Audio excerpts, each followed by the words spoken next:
शुरू से लेकर यदि की जाए, इस वक्त ऑल ओवर इंडिया में किस तरह का प्रावधान है इसमें?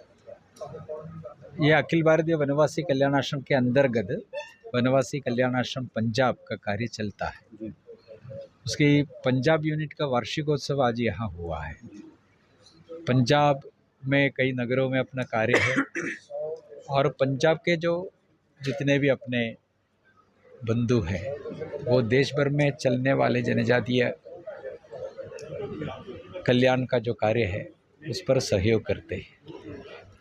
वनवासी कल्याण आश्रम का कार्य पूरे देश में 14,000 गाँवों में लगभग 21,000 प्रोजेक्ट्स जो है हम चलाते हैं। शिक्षा, स्वास्थ्य, स्वावलंबन और जो छात्रावास और उसके अलावा स्किल डेवलपमेंट प्रोग्राम्स और उनके बीच में उनके सनातन परंपरा को संरक्षण करने के दृष्टि से जो कार्य है और उनके अधिकारों का प्रोटेक्शन है, उनके संदर्भ में सही पहचान वो समाज में के मध्य में लाने का जो प्रयास है और वहाँ चलने वाले सभी प्रकार के जो NGOs है, बाकी सब है, उसके प्रयासों को एक दिशा में ले जाने का प्रयास, ऐसा विभिन्न माध्यमों को लेकर के उनके खेल कूद को आगे ले जाने का प्रयास, ऐसा सब प्रयास चलता है। महिलाओं में वनवासी जो हैं उनकी ज़िंदगी में किस तरह का चेंज आया है? बात की जाए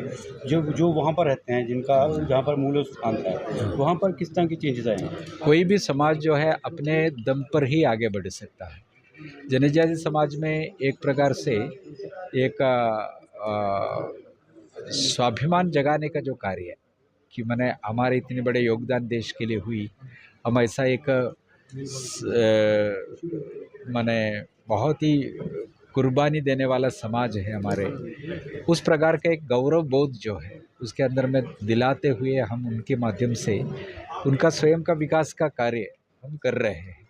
और इस दिशा में हमारा जो प्रयास हुआ है उससे बहुत से समाज के अंदर में बहुत अच्छा अवेयरनेस और परिवर्तन ध्यान में आया है और उसको आगे ले चलने के लिए हम अच्छा प्रयास कर रहा है। समुदाय में से जो MP बनते हैं, मंत्री बनते हैं या वहाँ से केंद्र सरकार में या उस राज्य में से, क्या लगता है किस तरह की वो जो सहूलताएँ दे सकते हैं, दे रहे हैं और क्या मांग है उनसे आपकी? वैसे तो जनजातीय समाज के लिए आरक्षित वैसे सांसद सीट्स जो है 47 है। अभी हमने कुछ दिन पहले दिल्ली में जनजातीय क्षेत्र से चुन करके किसी भी पार्टी से हो चुन करके आए हुए सांसदों का अनुमोदन कार्यक्रम अखिल भारतीय वनवासी कल्याण आश्रम के नाम पर किया था। उसमें जनजातीय समाज के क्षेत्र के जो विकास में जो रुकावट जो आ रहा है उसमें हमारे जो चिंता है वो उनके सामने हम व्यक्त किया है और जनजातीय समाज के नए निर्वाचित सांसदों को जो संसद की भूमिका के बारे में समझ करके उस समाज का विकास के लिए जिस प्रकार के प्रयास करना चाहिए उसके लिए कुछ बिंदु हमने उनके सामने रखा है। लगातार ये प्रयास चलेगा और हमें उम्मीद है कि सब लोग जो है अपने समाज को आगे बढ़ाने का कार्य में कल्याण आश्रम का भी सहयोग करेंगे। कल्याण आश्रम ऐसे नेताओं के साथ में भी अपना सहयोग करने के लिए तैयार है। केंद्र सरकार से किस तरह की आप मदद की मांग करते हैं? किस तरह की आपको सहूलत दी जाए या केंद्र सरकार में कौन-सा ऐसा काम किया जाए ताकि समुदाय के लोग खुश हो जाएँ? केंद्र सरकार ने जनजातीय समाज के लिए काफ़ी कुछ कर रहे हैं। जैसे इतने वर्षों के बाद में लगभग 70-75 वर्ष के बाद में पहली बार जनजातीय व्यक्ति जो है आज का प्रथम नागरिक बनी है, जो हमारे द्रौपदी मुर्मू आज राष्ट्रपति बने। और उसी प्रकार जनजातीय गौरव दिवस का घोषणा भी इस सरकार ने किया है। इसके अलावा भी जनजातीय समाज के विकास के लिए अनेकों योजनाएं सरकार बनाए। गत बार बिरसा मुंडा के जन्मस्थली पर प्राइम मिनिस्टर नरेंद्र मोदी जी गए तो 3200 करोड़ रुपया के योजना जो है प्रिमिटिव ट्राइब्स, जो प्रिमिटिव आजकल नहीं कहते, पर्टिकुलरली वल्नरेबल ट्राइबल ग्रुप्स जो है उनके विकास के लिए योजनाएं घोषित की है। और बहुत से प्रकार की आज जो प्रयास हो रहा है और जनजातीय मंत्रालय अलग बनाते हुए जनजातीय समाज का विकास का जो प्रक्रिया जो है 98 से प्रारंभ हो गई थी, वो आज अच्छी तरह से आगे बढ़ता हुआ दिख रहा है। और सब प्रयासों में कल्याण आश्रम सरकार को ये सारे विषयों को लेकर के चेतना दिलाने का काम करता है।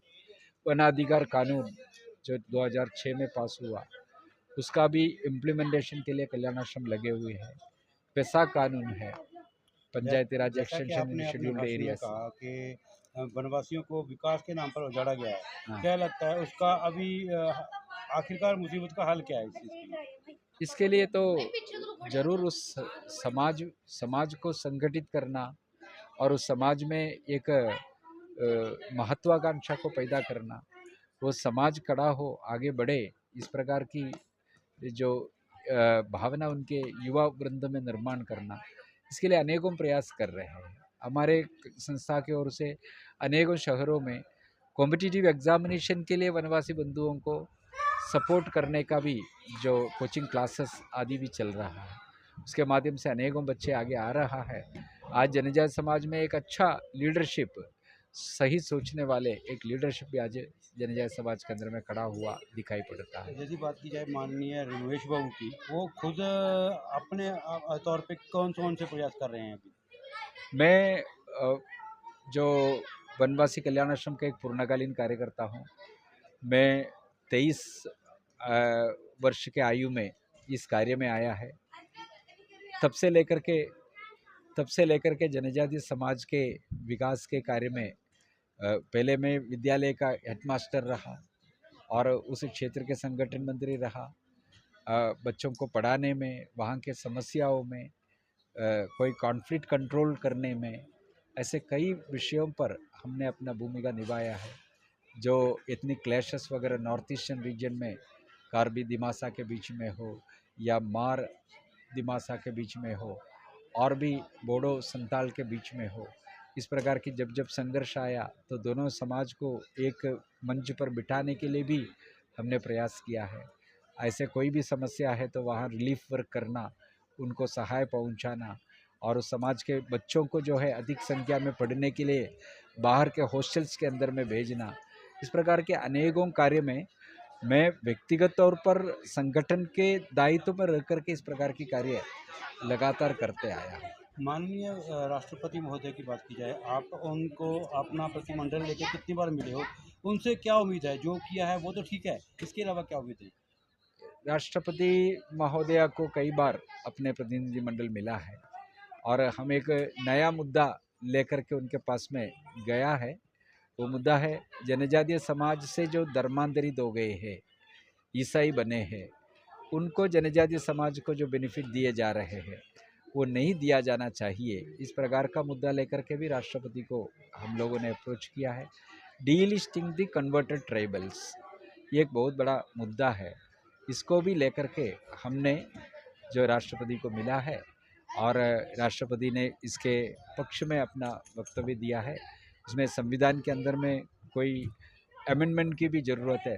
जनजाति के संदर्भ में 342 के जो 342 जो आर्टिकल है उसमें कुछ संशोधन करने का भी आवश्यकता है, ताकि जनजाति के नाम पर जो कुछ भी सुविधा जो मिल रहा है वो वास्तव में जनजाति की असली पहचान रखने वाले समाज को ही मिले।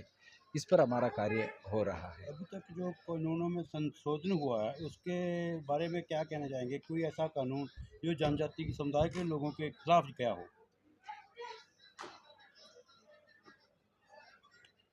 ऐसा कोई ध्यान में नहीं आता। लैंड एक्विजिशन एक्ट एक बार पास करने के लिए जो विषय समाज में आया था, तो कल्याण आश्रम ने ही उसका विरोध किया और जिसमें जनजाति समाज के बहुत से भूमि जो है वो विकास के नाम पर सरकार एक्विजिशन करने वाले थे। तो हमने उसके कारण से होने वाले जनजातीय समाज में जिस प्रकार की डिस्प्लेसमेंट होगा, उस डिस्प्लेसमेंट को रोकने की दृष्टि से हमने ही इस मुद्दे को उठा करके सरकार के सामने गया और हमारे प्रयासों से सरकार इस विषय से पीछे हटा भी है।